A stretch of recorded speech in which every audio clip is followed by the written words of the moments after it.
ಅಯ್ಯಮ್ಮ ಎಂಥ ಕೋಟಾಧಿಪತಿ ಅಂದ್ರೆ ಬಾಂಬೆಗೆ ಅಷ್ಟು ಕೋಟಾಧಿಪತಿ. ಮನುಷ್ಯರು ಅಷ್ಟೇ ಸೌಂದರ್ಯ, ಎಷ್ಟು ಚೆನ್ನಾಗಿದ್ಲು ಅಂದ್ರೆ ಅಷ್ಟು ಚೆನ್ನಾಗಿದ್ಲು.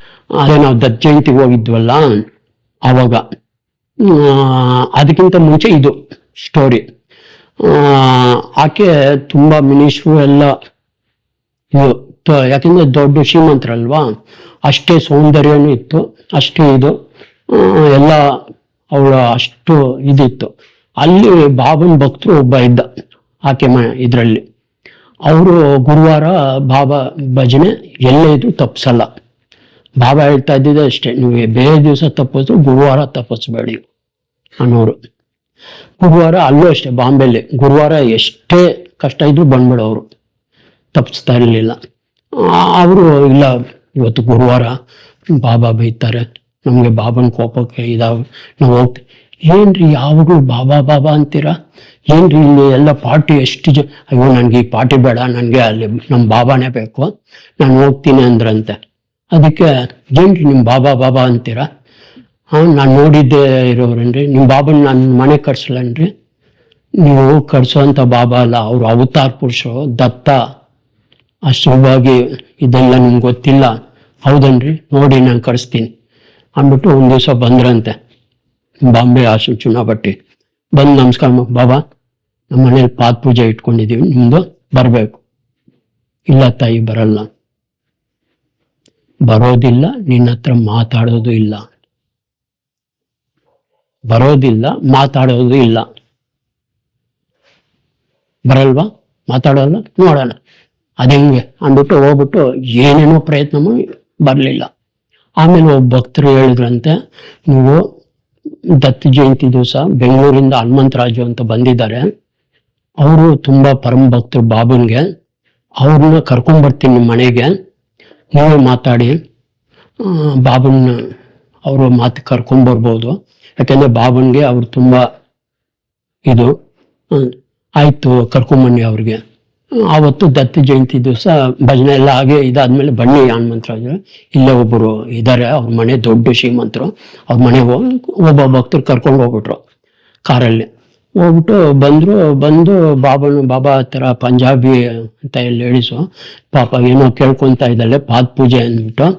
ಯಾಕೋ ರೊಕ್ಕ ಕೊಡ್ತೀನಿ ಅಂದ್ಲಾ ಅಂದ್ರೆ ಅವಳು ಹೇಳಿದ್ಲಂತೆ, ಹನುಮಂತರಾಜ್ ಅವರೇ ನೀವು ಬಾಬನ ಮನೆಯೊಳಗೆ ಕರ್ಕೊಂಡ್ ಬರ್ಬೇಡಿ, ನಾನು ಹೊಸಲು ದಾಟಿಸ್ಬಿಟ್ಟು ಹಂಗೆ ಕರ್ಕೊಂಡು ಹೋಗ್ಬಿಡಿ, ನಿಮ್ಗೆ 25,000 ಅಂದ್ರೆ ಆವಾಗ 25,000 ಅಂದ್ರೆ ವ್ಯಾಲ್ಯೂ, ಲಕ್ಷಗಟ್ಲೆ ಆವಾಗ. ನೀವು ತುಳಿಸ್ಬಿಟ್ಟು ಹಂಗೆ ಕರ್ಕೊಂಡು ಹೋಗ್ಬಿಡಿ ನಿಮ್ಮ ಬಾಬನ್ನ, ನಿಮ್ಗೆ 25,000 ಕೊಡ್ತೀನಿ.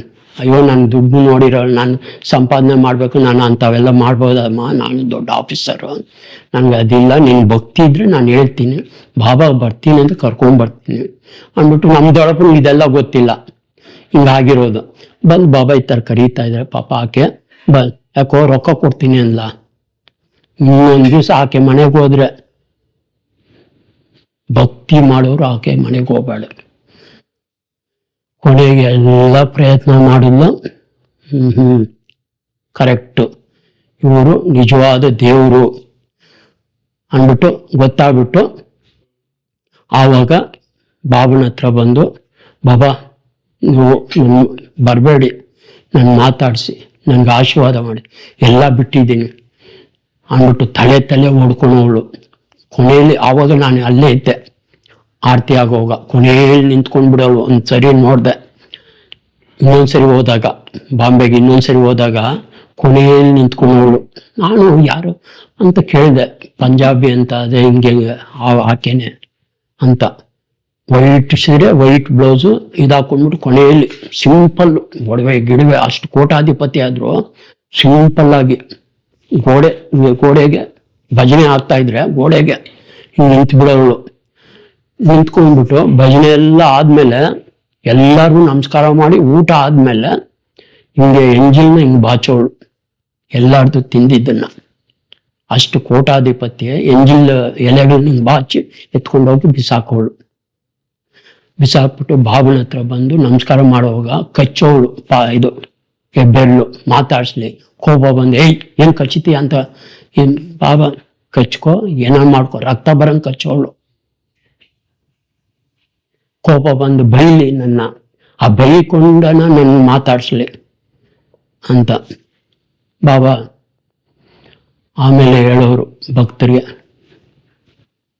ಆಕೆ ಎಷ್ಟು ದೊಡ್ಡ ಶ್ರೀಮಂತಲು, ಹೆಂಗಿದ್ದಾಳೆ ನೋಡಪ್ಪ, ಭಕ್ತಿ ಹೆಂಗ್ ಬಂದೈತೆ. ಅದು ಭಕ್ತಿ.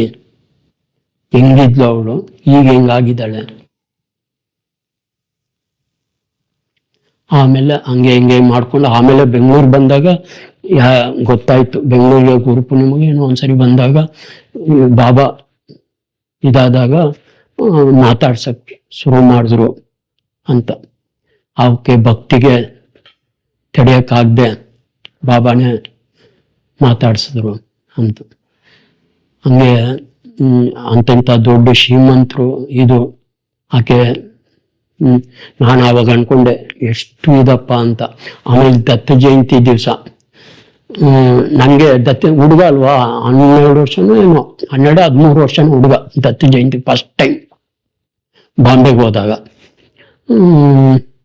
ಅವಾಗ ಅಲ್ಲಿ ಭೀಮಾಶಂಕರ್ ಲಿಂಗ ಇತ್ತು, ಅಲ್ಲೇ ರೂಮು. ಅಲ್ಲಿ ಒಬ್ಬ ಭಕ್ತರು ಒಂದಿಬ್ರು ಆಶ್ರಮದವರು ಹೇಳಿದ್ರು, ನಾನು ಆ ರೂಮ್ಗೆ ಹೋಗ್ಬೋದಾ ಬಾಬನ ನಮಸ್ಕಾರ ಮಾಡಕ್ಕೆ ಅಂತ. ಹೋಗ್ಬೇಡ, ಆ ರೂಮಲ್ಲಿ ಭೀಮಾಶಂಕರ್ ಲಿಂಗ ಐತೆ, ಅಲ್ಲಿ ಹಾವೈತೆ, ಅಷ್ಟು ಸುಲಭವಾಗಿ ಯಾರು ಹೋಗ್ಬಾರ್ದು, ಹಾವೈತೆ ಹಂಗೆ ಹಿಂಗೆ ಅಂದ್ಬಿಟ್ಟು ನಾನು ಚಿಕ್ಕ ಹುಡುಗ ಅಲ್ವಾ ಎದುರ್ಕೊಂಡ್ಬಿಟ್ಟೆ. ಆಯ್ತು ಅಂದ್ಬಿಟ್ಟು ಸುಮ್ಮನೆ ಆಗ್ಬಿಟ್ಟಿದ್ದೆ, ಹೋಗ್ತಾ ಇರ್ಲಿಲ್ಲ. ಆಮೇಲೆ ಒಂದು ದಿವಸ ಇದು ಭಜನೆ ಎಲ್ಲ ಹಾಗೆ ಇದೆ, ಸಂಜೆ ಮೇಲೆ ಬಾಬಾನೇ ಒಬ್ಬ ಭಕ್ತರ ಷಣ್ಮುಖನ ಕರಿ ಬರಕ್ಕೆ ಹೇಳು ರೂಮ್ಗೆ ಅಂದ್ರು.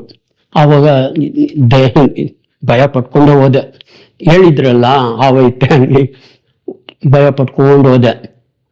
ಕಾಲಿಸ್ಕೊಂಡ್ರು, ಇಸ್ಕ್ತಾ ಇದ್ರೆ ಹಾವು ಹತ್ರ ಬಂತು, ನಾಗರಾವು.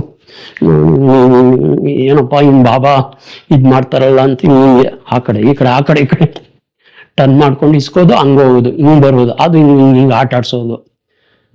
ನಾನು ಏನಪ್ಪ ಬಾಬಾ ಇದು ಅಂತ ಇದ್ ಮಾಡ್ತಾ ಇದ್ದೆ. ಆಮೇಲೆ ಬಾಬಾನೇ, ಭೀಮಾಶಂಕರ ಹೋಗು ಒಳಗಡೆ ಅಂತಂದ್ರು. ಲಿಂಗದ ಒಳಗಡೆ ಹೊಟ್ಟೆ ಹೋಯ್ತು ಅವು. ಅವಾಗಂದ್ರು ಸುಲಭ ಅಲ್ಲ, ಅದು ಇಷ್ಟು ಲಿಂಗ, ಆ ಲಿಂಗನ ಅಲ್ಲಿ ಸ್ಥಾಪನೆ ಮಾಡಿ ಇಷ್ಟು ಉದ್ದ ಬೆಳೆದೈತೆ ಅಂತ. ಅವಾಗ ಆಮೇಲೆ ಅದು ಬೆಳೀತಾ, ಅದು 2 ಲಿಂಗ ತೆಗೆದಿದ್ರು. ಒಂದು ಅವ್ರ ಮನೇಲಿ, ಇನ್ನೊಂದು ಬಾಂಬೆ ಭಕ್ತರೆ, ಯಾರೋ ಹೆಸರು ಚೆನ್ನಾಗೈತೆ, ಕುಪ್ಪನ್ ಶೆಟ್ಟಿ, ಅವ್ರ ಮನೆಗೆ ಕೊಟ್ಟಿದ್ರಂತೆ. ಅವ್ರ ಮನೆಗೂ ಕರ್ಕೊಂಡು ಹೋಗಿದ್ರು. ಅವಾಗ ಶಿವರಾತ್ರಿ ದಿವಸ ಅವ್ರು ಹೇಳಿದ್ರು, ಶಿವರಾತ್ರಿ ದಿವಸ ಉಪವಾಸ ಅಲ್ವಾ, ನಾವು ಉಪವಾಸ ಇದ್ದಾಗ ಎಲ್ಲ ನಾವು ಉಪವಾಸ ಇದ್ವಿ, ಅದಕ್ಕೂ ದೇವ್ರಿಗೂ ಪೂಜೆ ಮಾಡಿ ನೈವೇದ್ಯ ಏನು ಇಟ್ಟಿರ್ಲಿಲ್ಲ. ಅವಾಗ ಲಿಂಗ ಹಸಿವು ಅಂತ ಕೂಗ್ತಾ ಇತ್ತು. ನಾವು ಏನಪ್ಪ ಎಲ್ಲಿ ಹಸಿವು ಅಂತ ಹೋದ್ರೆ ಲಿಂಗದಿಂದ ಸೌಂಡ್ ಬರ್ತಾ ಇತ್ತು, ಹಸಿವು ಅಂತ. ಆಮೇಲೆ ಸಡನ್ ಆಗಿ ಬಾಳೆಹಣ್ಣು ಎಲ್ಲ ಕುಯ್ದು ಎಲ್ಲ ಅದೇ ಹಣ್ಣು ಹಂಪಲು ತಗೊಂಡೋಗಿ ದೇವ್ರ ಮುಂದೆ ಇಟ್ಟು ನಮಸ್ಕಾರ ಮಾಡಿದ್ವಿ. ಅಷ್ಟು ಶಕ್ತಿ ಐತೆ.